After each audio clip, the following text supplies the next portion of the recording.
Nggak ada. Nggak ada. Gue paling bontot. Kan dia panggil Dede kan. Iya sih. Dede emes. Come to mama bitch. Come to mama bitch. Gak usah gue praktekin ya. Iya benar. Gimana gitu ya gimana? Yang dulu. Come to mama bitch. Oh, ada hantu namanya Mr. Go. Jadi itu dia selalu nemenin gue kalau kecil lagi main, dan rambutnya panjang, cowok. Terus dia pakai topi gitu, pakai topi panjang gitu. Aneh deh pokoknya. Itu dia nggak muncul. Dan gue penasaran juga dengan lantai 2 tadi. Oh ini itu. Ya itu emang kosong sih, selalu kosong. Iya itu dia tuh. Gue ngerasa anjing. Kaget gue. Oh my god. Chris, semakin seru sekali obrolan ini ya teman-teman. Mencekam sekali.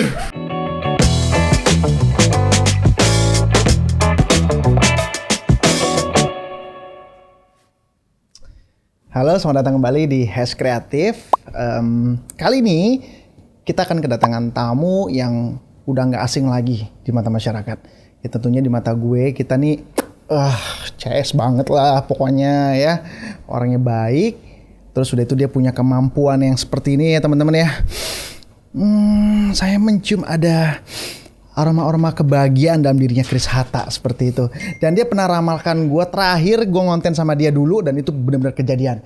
Langsung aja kita sambut yuk. Roy Kiyoshi, bro. Thank you. Yeah. Akhirnya gue di sini lagi ya. Bener. Kita sering banget komunikasi. Ayo Chris, kapan kita ngonten bareng lagi ya kan? Sampai juga akhirnya di sini. Akhirnya di tahun 2021 kita bisa ketemu lagi. Sebenarnya thank you loh udah nengokin gue waktu di Kapolres. Oh iya dong. That's really nice.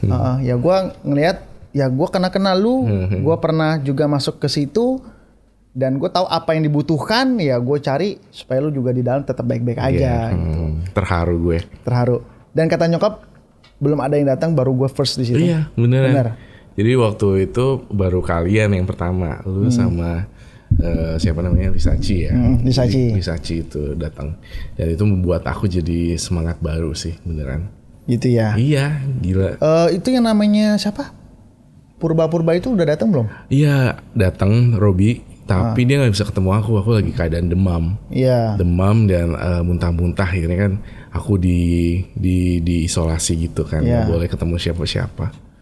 Gitu. Gimana perasaan lu tuh? Maksudnya menjalani hukuman ya pasti kan nggak bisa ngapa-ngapain dong. Iya makanya aku juga. Bete kan? Iya bete sih, tapi ya akhirnya aku nggak di penjara, cuma di rehab doang sih 5 bulan itu. Ngapain aja setiap hari di situ? Meeting tiap pagi harus ada morning meeting, malam meeting kayak gitu-gitu. Jadi dikorek hari ini moodnya gimana Roy gitu.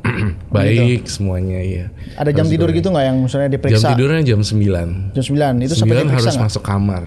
Kayak gitu, jadi benar-benar teratur banget sih hidupnya. Ada plus minusnya, di sana nggak boleh pegang handphone, nggak boleh interaksi sama orang, tapi jam tidurnya itu teratur. Jam 7 bangun, jam 9 harus tidur, jam 9 malam, kayak gitu sih. Kapan pulangnya? Kemarin Oktober 2020, udah hampir setahun lah. Setahun. Berarti itu belum pandemi berarti ya? Udah pandemi. Udah pandemi ya? Justru pandemi masuk, terus udah gitu dia. Ya udah mulai isolasi semua kan orang-orang kan. Kebetulan aku masuk situ ya udah jadi ya begitulah. Gitu ya, jalanin aja ya. Jalanin aja. Tapi aku udah happy di sini sekarang. Udah happy. Hikmahnya apa? Lu sempat kena masalah kayak gitu? Ada hal yang bisa dipetik gak? Gue harus ngomong di sini nih ya. Mungkin ini pertama kali yang gue akan ngomong. Jangan terlalu percaya sama orang yang belum tentu dia itu temen lu gitu. Justru orang deket ini akan bisa menjerumuskan lu ke satu lobang gitu loh, ngerti gak sih? Wadidaw. Bukan lu ya? Iya gue tahu. Iya. Berarti lu menduga lu dijebak oleh temen lu sendiri gitu? Bukan menduga, ada dalangnya di situ. Ada dalangnya. Cewek tapi cowok? Enggak, gue gak mau nyebut itu cewek ya, cowok, kan cuma cowok doang. Enggak. Jangan nanti rame. Udah, itu udah masa artis. lalu. Enggak, bukan. Jadi pokoknya udah masa lalu dan kita punya kehidupan masing-masing sekarang, intinya gitu. Punya hidup masing-masing sekarang. Ini jangan-jangan orang yang pernah hidup bersama lu ya? Kaya lo. Udah masuk ke topik berikutnya yuk, udah cus. Iya. Jadi itu harus hati-hati sama orang. Iya, maksudnya sekarang tuh jangan gampang percaya sama orang, apalagi kalau orang baru ya, maksudnya orang baru seperti itu. Ya sih, itu pun juga sempat gue ambil hikmah itu. Ya. Karena musuh yang paling berbahaya itu adalah orang terdekat kita. kita nggak punya antisipasi sama sekali, ya kan? Nah, justru orang asing yang kita nggak kenal, kita malah bisa jauh dari masalah melalui dia gitu. Karena kita udah tahu nih orang mau ngapainin. Gitu. Bener. Ya jadi fix yang ngejahatin lo orang yang pernah ada di hidup lo dulu berarti itu. Iya pasti. Oh bener ya. Oke. Sip. Lagi sibuk apa Roy sekarang? Sekarang belum lagi sibuk karena kan lagi PPKM juga, beberapa syuting itu mengalami kendala. Jadi di off-offin semua gitu.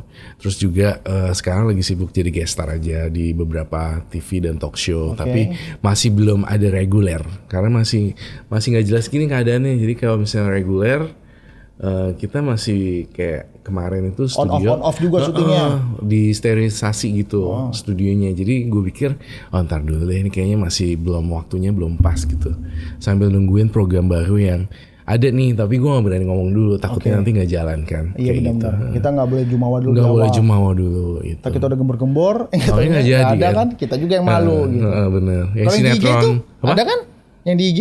Yang mana? Yang sinetron? Ya sinetron lagi off juga. Lagi off juga. Oke, itu perannya sebagai apa lu? Jadi gue jadi antagonis gitu kan, Pangeran Wangdi. Kejam banget, terus beda dari karakter gue yang biasa kalau main sinetron itu gue selalu yang tersakiti gitu, jadi anak yang baik gitu, terus pakai indra keenem gitu kan. Kalau ini agak jahat. Antagonis. Coba gimana? Actingnya gimana coba? Iya dong. Sinis gitu kan antagonisnya. Iya. Saya. Gimana? Serius? Oke. Sepatah aja. Gini, mukanya harus kayak gini. Oke. Oke. Kau katakan di mana jenazah adikku berada? Kayak gitu harus. Oke, baik. Saya katakan jenazah adikmu ada di dalam kamar mandi. Kenapa sih lu? Enggak, gue kebayang jadi kayak gitu. Jadi kayak pemikiran gue kemana-mana gitu. Oh gitu ya. Lu gak pantas jadi antagonis. Gue sebenarnya dulu tuh spesialis antagonis. Serius? Jangan salah. Karena buat gue protagonis itu semua artis bisa meranin. Iya. Gimana caranya gue bisa menjadi dominan di dalam satu judul, ya gue harus sedikit ngeflank gitu. Gue ngeflank ya gue jadi protagonis yang gue tekunin gitu.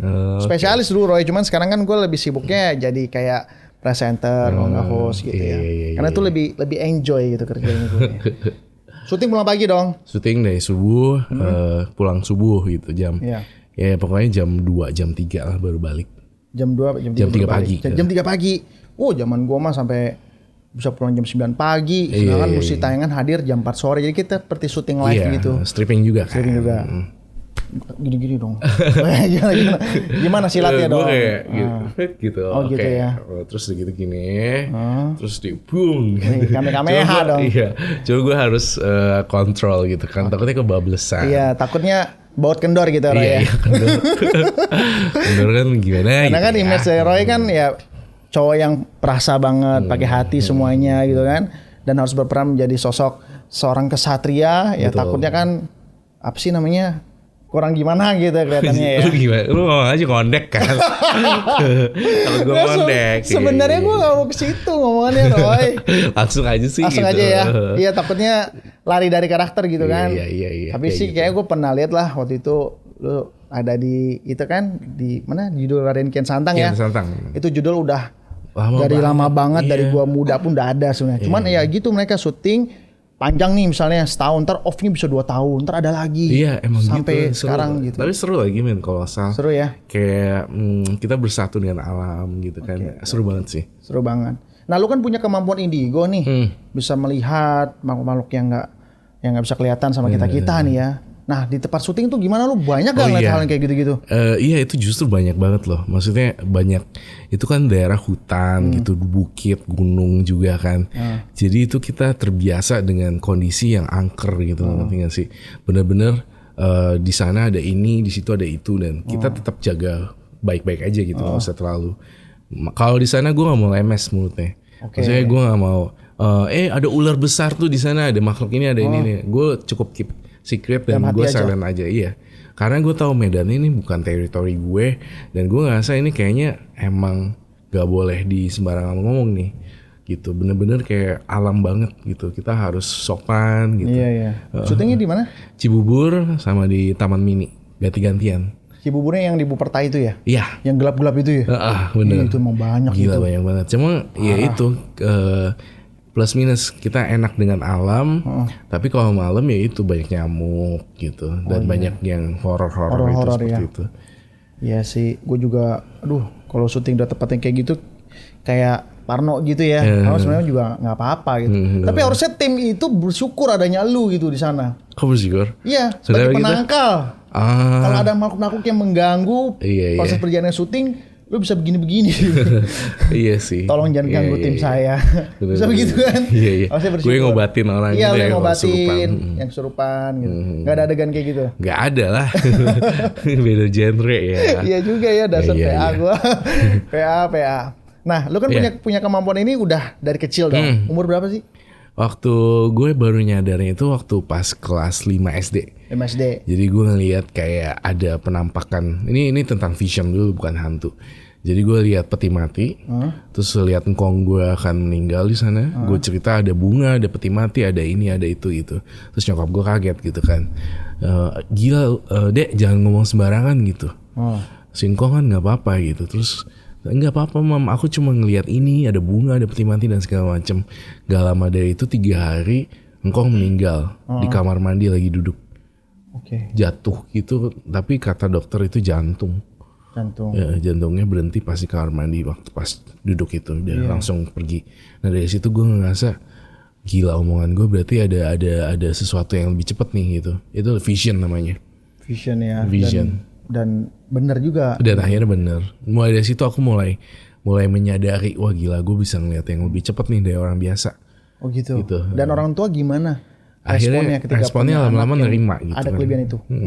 Menerima dan akhirnya mereka bisa nerima dan bisa kontrol gue nih, kayak anak indigo harusnya gimana gitu. Oke. Lu ada adik gak sih Roy? Gak ada. Gue pada montat. Kan dia panggil Dede kan. Iya sih. Dede Emesh. Come to mama bitch. Come to mama kids. Gak usah gue praktekin ya. Iya benar. Gimana gitu ya gimana? Yang dulu. Come to mama bitch. Oh, apa sih kita keluar dari topik ya? Gak apa-apa. Itu kita lagi nostalgia. Iya, ketika gue datang ke rumah habis gitu lu masuk penjara ya. Oh kan iya. Ini juga ya untuk pemirsa hashtag nih, Roy juga pernah meramalkan gue juga, katanya Chris lu masih dihantui dengan masalah yang masih ada, lu akan dijemput kembali. Ya pertama-tama gue denger omongan Roy kayak gitu, enggak lah udah beres masalah gue. Ingat aja bener ya? Iya bener. Gak lama dari konten dari rumah Roy, seling seminggu, gue diciduk lagi gitu. Iya bener. Ya, tapi sih I'm strong gitu kan, 2 kali masuk ya itu jadi pribadi yang makin dewasa. Iya bener. Lu gak mau masuk lagi? Enggak lah gila, coy. Amit-amit gak mau gue. Gak bakal ada lagi. Gak bakal ada lagi. Yang terakhir itu ya? Itu udah terakhir. Pertama dan terakhir. Iya, gak mungkin ada lagi. Gitu. Tapi tidur udah mulai teratur kan? Masih insomnia, masih. Tapi udah jangan itu lagi. Tapi obatnya diganti yang berbeda sama dokter. Jadi aman dari benzo gitu, nggak ada unsur benzo di sana. Oh, gitu. Obat tidur tambah resep kan waktu itu. Serem juga ya. Apa-apa tuh kayak benzo juga ikut dalam undang-undang gitu. Padahal obat yang di pasaran banyak ada kandungan itu. Makanya karena mungkin gue juga seseorang yang jadi sorotan, mungkin public figure juga, jadi kalau ada kayak gini dikit melenceng, jadi udah dicepuin. Oh cepuin ya. Cepuin. Serem banget gue kalau denger bahasa cepu tuh agak serem gitu. Iya, jadi pelajaran lah. Walaupun sebenarnya gue juga harus mengkonsumsi itu seumur hidup. Gue boleh cerita nggak di sini? Gue pertama kali gue ngomong, gue itu adalah penderita bipolar ternyata. Pas di rehab itu gue didiagnosa. Gue adalah penderita di bipolar dan schizophrenia paranoid. Jadi apa-apa takut. Schizophrenia paranoid tuh kayak takut ketinggian juga. Kayak tadi nih gue naik tangga, gue ngeliat gila tinggi banget gitu. Gue takut gitu, pelan-pelan. Iya kayak gitu. Terus bipolar tuh kayak mood gue yang unstable. Jadi nanti gue bisa ketawa nih, ntar gue bisa nangis dengerin cerita orang gitu. Ntar gue ketawa lagi gitu, kayak gitu-gitu. Makanya dokter tuh selalu berdampingan sama gue, psikiater. Oh gitu. Selalu mensupport gue untuk harus dikontrol dengan obat juga ya, harus diminum seumur hidup. Kalau enggak, gue akan bisa di luar kendali, bisa ada bunuh diri, ada nangis-nangis gak jelas, tiba-tiba kayak unstable mood gitu. Kalau marah sih enggak sih, karena aku lebih ke melankolis gitu kan. Sesuatu yang buruk pasti aku lebih sedih. Kayak gitu, makanya. Kalau orang yang udah tahu lu sih ya udah paham bahwa lu ada ngidap bipolar ya. Iya, bipolar. Tapi kalau orang yang nggak tahu lu, terus lu tiba-tiba jadi seneng, Iya, tiba-tiba dia orang sedih. sakit jiwa nih. Iya, terus sangkanya kesurupan lagi gitu kan. Makanya, tapi aman sih, semua orang udah memahami gue karakternya seperti itu. Oke, Aman sih sekarang. aman ya. Jadi seperti itu ya. Lu ada sedikit Iya. sakit bipolar. Iya, gue bipolar. Bipolar. Yang mudah-mudahan cepat sembuh. Itu bisa disembuhkan kan? Nggak bisa sembuh. Nggak bisa. Nggak bisa. Cuma bisa Hanya diredam. Beberapa public figure kan juga penderita bipolar juga gitu. Bipolar bukan sesuatu yang buruk kok sebenarnya. Bukan ya. Bukan sesuatu yang mengerikan sebenarnya. Ya gue harus menerima diri gue padanya gitu. Kalau gue adalah bipolar.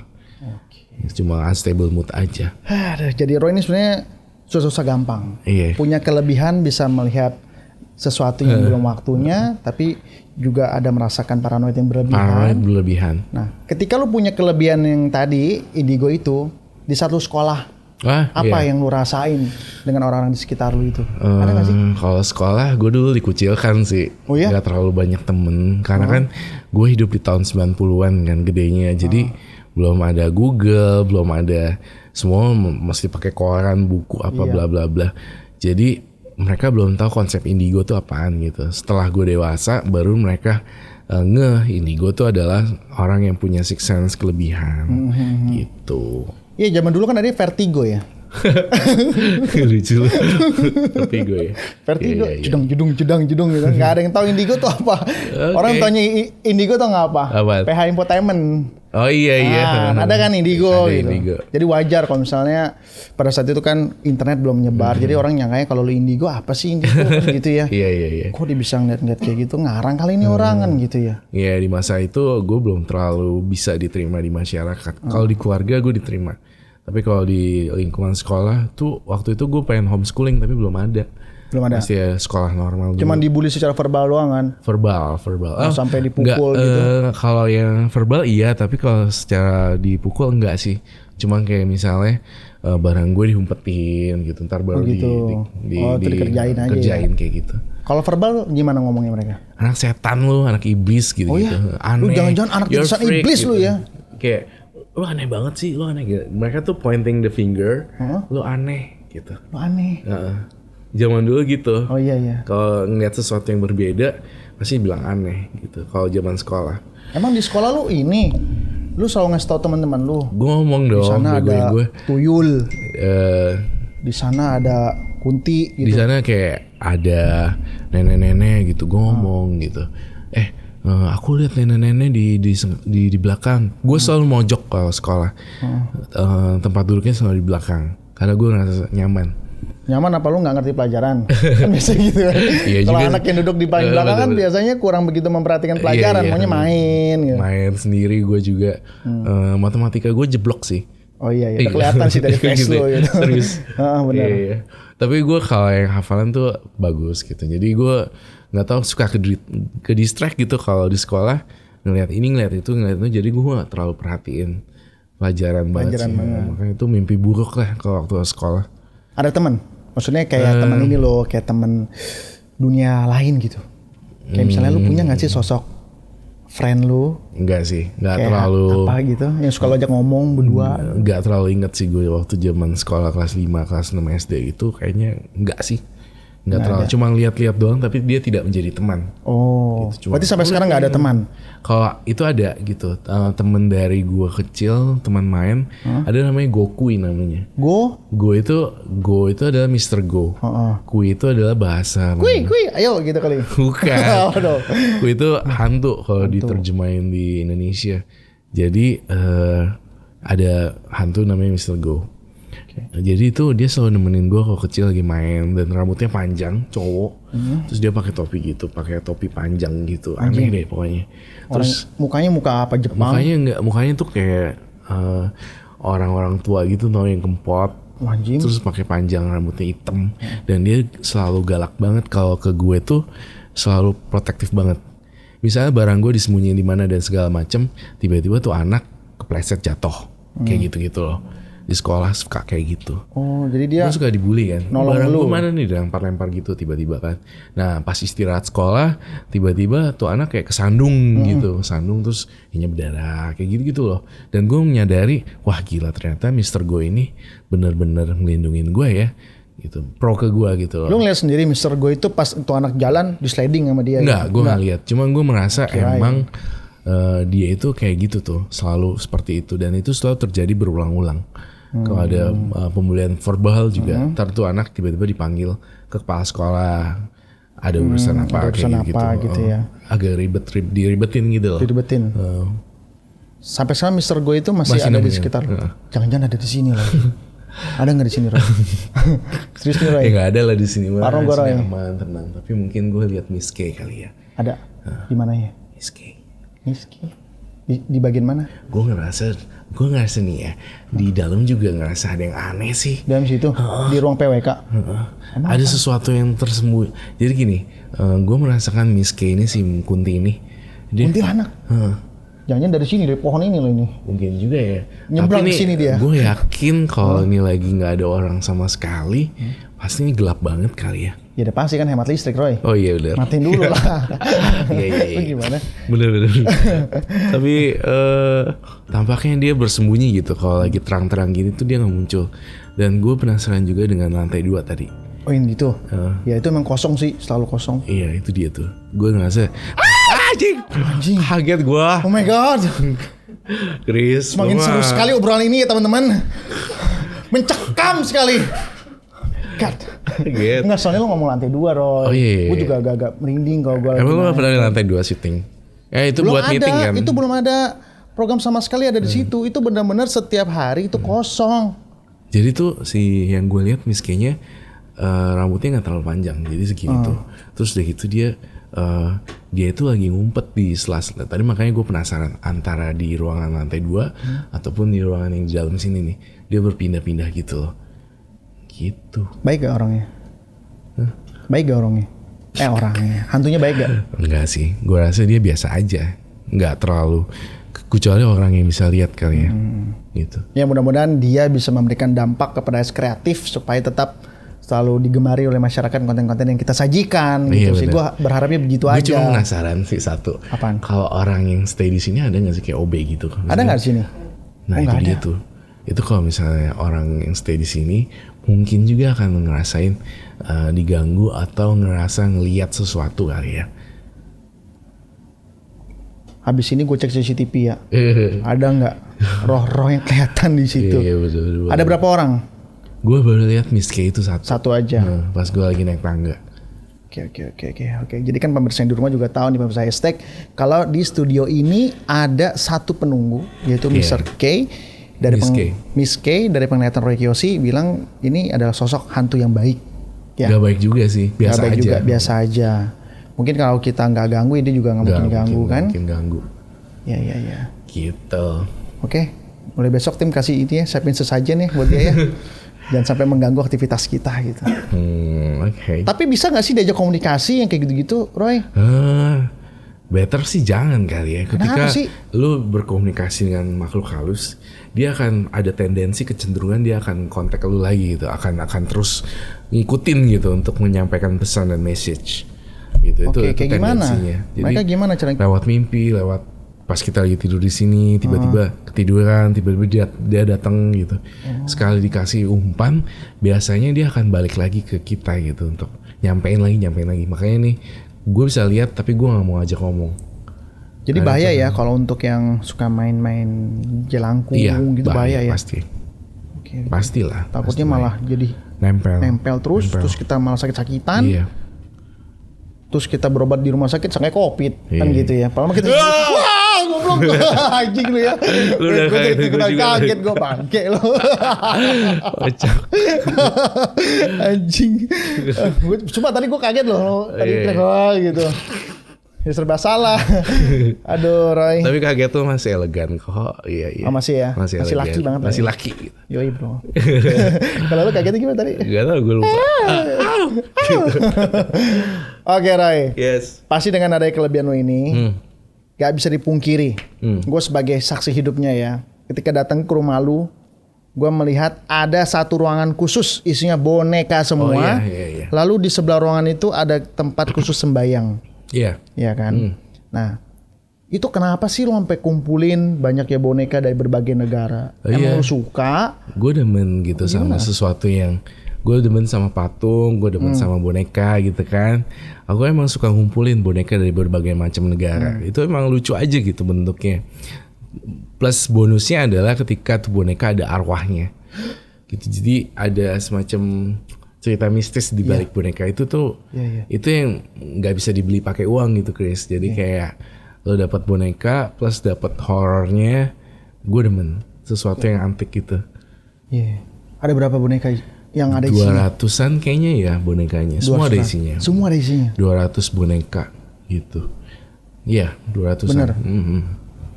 Sekitar 200-an tuh juga ngumpulinnya udah lama banget, Chris. Iyalah sampai ke luar negeri sama siapa pacar lu gitu kan. Oh iya. Cewek cowok pacarnya. Apa sih?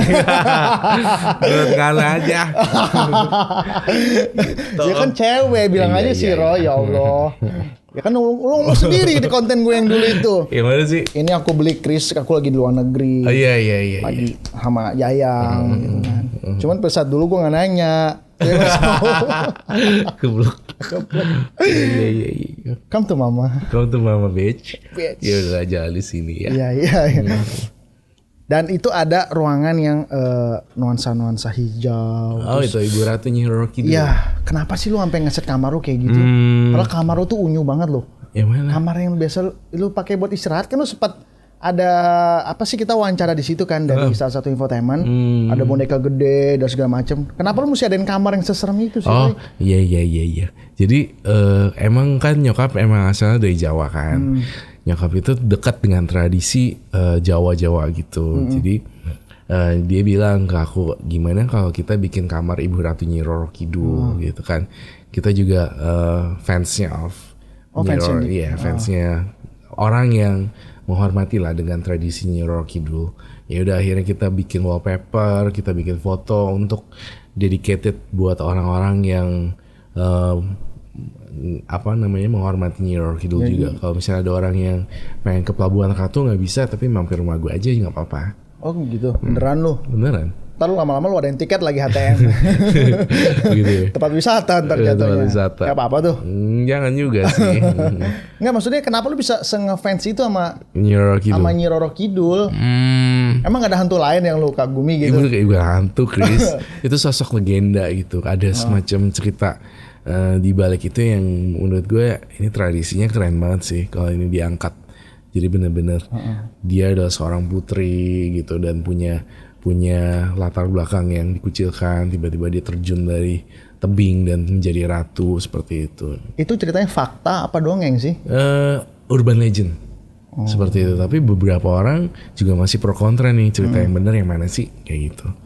Oh gitu. Nggak mau dirubah, maksudnya yang lain nanti tahun depan atau harus dia terus selamanya nanti? Kayaknya selamanya sih masih di situ. Nyi Roro Kidul itu. Nyi Roro Kidul. Aku juga suka dengan nuansa hijaunya di kamar sana, kayak gue berada di rumah tapi gue ngerasa kayak ini di Pangandaran, kayak berasa di Pelabuhan Ratu. Pelabuhan Ratu ya. Pernah hadir gak di ruangan itu dia? Belum sih, belum pernah secara langsung breng gitu, enggak sih. Oh gitu. Cuma gue merasakan saja gitu auranya, tapi tidak langsung wujudnya jeng gitu, enggak sih. Kalau ditunjukin ada wujud dia dalam kamar itu, apa yang mau lo lakuin? Tetap tenang. Terus mungkin kalau bisa berkomunikasi itu lebih baik lagi, lebih bagus gitu. Lebih bagus. Gue paling ngomong, gue harus ini. Ada ide gak ini? Gitu. Oh gitu. Nggak scam nomor togel. Kagak lah. Nyi, nomor ini mau keluar apa gitu? Nggak mungkin. Maka si Nyi Roro Kidul bukan tipikal yang itu sih. Seperti itu. Oke. Nyi Roro Kidul. Ya memang sih dari berbagai platform atau berita online yang gue baca, ya memang dia sosok yang dihargai banget di daerah di daerah sekitar Pelabuhan Ratu Iya, ya. bener. Pantai Selatan, Katanya nggak boleh Jogja. pakai baju warna hijau, katanya gitu kan mitosnya ya. Iya mitosnya, tapi itu udah terpecahkan nih sekarang. Apa tuh? Kenapa orang nggak boleh pakai baju hijau di Pantai Selatan? Karena ketika ombak menggulung si korban, itu Pelabuhan Ratu Pantai Selatan tuh di dalam laut tuh kayak bergerigi gitu. Nah ketika orang pakai baju hijau tergulung ombak, tim Basarnas atau tim penyelamat itu tidak bisa menemukan karena warna laut dengan warna hijau itu hampir mirip, antara biru ke hijau-hijauan kadang. Jadi kenapa kita harus pakai baju orange, baju kuning, karena ketika digulung ombak mayatnya lebih gampang ditemukan jenazahnya. Oh gitu. Jadi itu sebenarnya. Nah beberapa orang mengaitkan itu dengan dimakan Nyi Roro Kidul ntar, padahal sebenarnya enggak.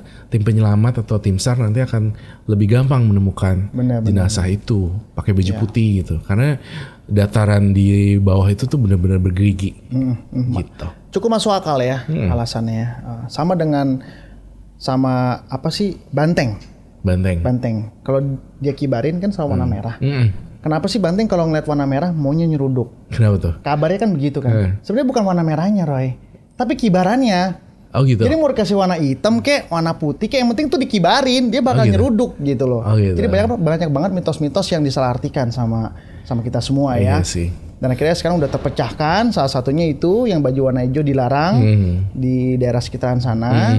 Dan yang kedua adalah fakta yang terbaru yaitu yang banteng. Banteng itu bukan masalah warna merahnya, tapi kibarannya itu yang memancing banteng untuk mau menyeruduk kayak gitu. Ya edukasi lumayan lah ya dengan bintang tamu Roy Kiyoshi ini. Jadi masyarakat yang di rumah juga paham. Oh ternyata sekarang udah nggak gitu-gitu banget. Baju warna hijau karena alasan karangnya juga agak-agak warna hijau. Warna hijau gitu semuanya. Supaya mudah ditemukan oleh tim SAR. Betul sekali. Terjadi apa-apa gitu ya. Aduh ya. Boleh juga nih informasi dari Roy. Keren Roy. Nah selanjutnya nih Roy. Boleh. Ada gak sih tempat yang lu telusuri tapi yang out of the record, yang gak lu syuting konten gitu, tapi benar-benar tuh mencekam memang banyak sosok yang jahat-jahat gitu. Ada gak sih tempat apa gitu? Ada sih, salah satu gedung terbengkalai di Tangerang, salah satu lokasi di Tangerang itu benar-benar horor dan creepy banget. Karena menurut aku itu gedung bekas pemerintah, tapi aku kurang yakin. Dia gedungnya rusak-rusak gitu dan aku lihat tuh banyak penampakan bukan hantu yang biasa, tapi genderuwo kayak gitu-gitu. Yang lebih gede-gede gitu makhluknya. Itu tinggi berapa meter sih biasanya sosok hantu genderuwo itu? Biasanya tuh kayak lebih dari badan kita, kayak 2 meter seperti itu. Ada itu nggak hantu kolor hijau? Hah? Kolor hijau. Ada Roy. Ada ya? Hantu kolor hijau tuh hantu ada. Kolor hijau. Lu nggak tahu? Enggak sih, gue belum pernah lihat. Yang mitosnya tuh kalau ini yang diincar sama hantu kolor hijau tuh sosok wanita muda. Ngeliat cewek cakep muda diperkosa. Serius? Bener, iya dia bahasanya bangke nih orang. Gitu ya. Itu kolor hijau namanya. Jadi ketika dia bangun dia ada kok ada kolor warna hijau gitu. Berarti ini setan kolor hijau datang ke rumah gue habis perkosa gue. Mitosnya gitu Roy ceritanya. Tapi lu gak percaya itu? Enggak, gue gak percaya kalau itu. Kayaknya itu mitos yang di-create sama orang. Ya, jadi gak ada tuh ya hantu pakai kolor hijau doang tuh lu gak pernah lihat dari vision lu ini? Gak ada. Belum. Udah ini terpecahkan juga. Ternyata hantu kolor hijau itu sepengalaman Roy hidup dari dia kecil sampai sekarang udah usia 30 lebih tidak pernah melihat ada hantu hanya memakai kolor hijau doang. Belum sih. Nggak ada kan? Udah berarti itu semua bohong ya. Faktanya itu semua bohong. Iya sih, gue kalau lihat kolor hijau gitu ya nggak sih, kayaknya nggak mungkin. Dan gue mau tanya lagi, kalau memang ada hantunya kan pasti laki gitu kan? Udah gue pelorotin dulu aja. Padahal gue bridgingnya gak mau ke situ loh. Tapi luar biasa Roy ini ya. Kayak udah mulai paham nih tektokannya gitu ya. Bakal lu porotin. Terus lu apain? Ya udah gitu aja deh. Ya mungkin lah ya. Ya. Ngomongin soal hantu kayak udah image lu banget nih Roy. Mitos ya, vision, ngeramal, lain-lain. Iya. Udah dunia gue banget sih. Udah dunia lu banget. Karena udah dunia lu banget, ini ada satu artikel, kenapa lu bisa meramalkan ya, lu akan meninggal di usia 40 tahun dengan keadaan tragis. Kenapa itu? Iya. Ini sebenarnya bermula dari kejadian waktu sekitar tahun 2020-an gitu. Gue pernah dikirimin semur jengkol dari salah satu fans, tapi gue nggak tahu itu fans siapa. Oke. Tiba-tiba di dalam makanan itu diaduk sama bokap nih. Bokap ngaduk makanannya gitu kan, mau lihat semur jengkolnya gimana. Di dalamnya ternyata ada beling. Ada beling, serpihan beling gini, putih-putih gitu loh, beling banget, beling, pecahan beling. Dan kita kaget gitu. Terus kita coba putar CCTV, siapa yang ngirim kita juga gak kenal. Tuh makanan cuma digantung di pintu gitu kan, di pintu pagar. Terus udah gitu kita lihat, kita nggak kenal juga. Akhirnya kita lihat bongkar makanannya ada begitu. Kita nggak bisa ngapa-ngapain juga, nggak bisa lapor polisi juga, ngapain? Ya mistis nggak bisa diciduk. Itu bukan mistis tapi beneran. Belingnya bener-bener beling itu digerus halus, tapi masih ada sisa-sisanya. Nah mulai dari situ gue ngerasa, gue juga punya feeling firasat kalau nerima makanan dari orang yang terlalu dekat, gue harus hati-hati. Iya benar. Kayak gitu kan banyak kayak kalau kita biasa orang kasih makanan segala macem, tapi bukannya mau seuzon ke orang, niat baik orang kok kita nggak iniin gitu, tapi ya gue harus jaga diri itu. Makanya kenapa gue selalu ngeliat gue hati-hati dengan makanan gitu. Jadi karena itu, karena lu ngeliat ada vision itu. Ada vision itu paling. Tapi kalau misalnya 40 atau 50 atau gue kapan meninggal ya itu urusan yang di atas lah ya. Siapa tahu dengan gue berbuat baik yang banyak itu berubah. Iya benar. Gue nggak amal lagi yang banyak, ketemu orang-orang yang susah, bayarin mereka berobat, ketemu mbak-mbak yang nggak punya uang untuk biayain anak sekolah, gue biayain. Ya mungkin mudah-mudahan itu berubah gitu. Jadi ketika gue meninggalnya baik-baik, bukan tragis. Itu sih yang harus gue klarifikasi. Jadi mereka nggak kaget gitu dengar berita kayak ginian. Dan itu juga mau gue tanya, karena lo bilang kondisi tragis, setragis apa gitu? Nah, ketika orang kalau meninggal itu kan biasanya ada yang keadaan tenang kan, ada yang keadaan kecelakaan, ada seseorang yang masih misteri meninggalnya kenapa. Nah aku tuh khawatir banget, tapi udah lagi nih, serahin nama yang di atas aja deh. Whatsoever yang terjadi sama hidup gue ntar aja deh liatnya gitu. Tapi tetap gue harus hati-hati aja. Benar-benar. Gitu. Dan lo masih beranggapan masih banyak orang-orang yang mau jahat sama lo. Iya, sebaik apapun gue ya kan lu juga lihat kan Chris, maksudnya gue aja udah di on track gitu, tetap aja ada yang aneh-aneh kayak kemarin kasus obat tidur tanpa resep itu. Iya, nggak menutup kemungkinan orang-orang masih ada beberapa orang yang sakit hati kayak atau apa mungkin di luar sana gitu kan, yang cari celah terus untuk gimana biar Roy Kiyoshi itu nggak ada gitu. Ya anggap aja lah mereka penonton ya Roy. Iya. Itu namanya dasar sikap orang iri dengki ya bener. Begitu. Kayak gitu sih. Ya bodo amat lah biarin. Benar. Kita kembali lagi ke vision. Iya. Gue masih penasaran sama orang vision nih. Vision itu kan udah rahasia Tuhan dong. Hanya Tuhan yang tahu lah apa yang terjadi 1 jam mendatang, bahkan 1 tahun mendatang gitu. Lu bisa meramalkan diri lu dari vision lu ini, lu meninggal di usia 40 tahun. Iya kan? Nah sekarang gue tanya sama lu, kapan COVID ini berakhir? Dari vision yang lu lihat. Sebenarnya ini tuh bukan sebuah sesuatu yang pasti ya untuk COVID. Tapi gue yakin nih, akan segera mereda tapi belum menghilang. By the end of this year gitu, sekitar November gitu tuh mulai agak. November? November, mudah-mudahan. Tapi mereda gitu loh. Mereda aja. Jadi tahun 2022 masih ada. Berharapnya sih jangan ya. Kalau aku sih ngelihatnya vision aku agak lebih tenang mungkin di 2022 gitu. 2022. Agak tenang. Okay. Gitu. Tapi ya kita nggak boleh jumawa juga sih, ini kan ada varian Delta kan. Yang kita nggak tahu akan bisa berkembang lagi ke varian yang berbeda. Gitu makanya harus benar-benar dijaga banget sih. Aku lihat beberapa orang udah pada meninggal gara-gara ini dan beberapa public figure kan juga tewas gara-gara ini. Sedih banget kan. Jadi ya kita harus jaga kesehatan. Vision aku moga-moga terjadi yang ini. Mereda. Jadi, berharap mereda. Kalau dari vision Roy bulan November udah sangat mereda. Udah mulai mereda di tahun 2022. Tapi belum menghilang ya. Masih ada tapi belum menghilang.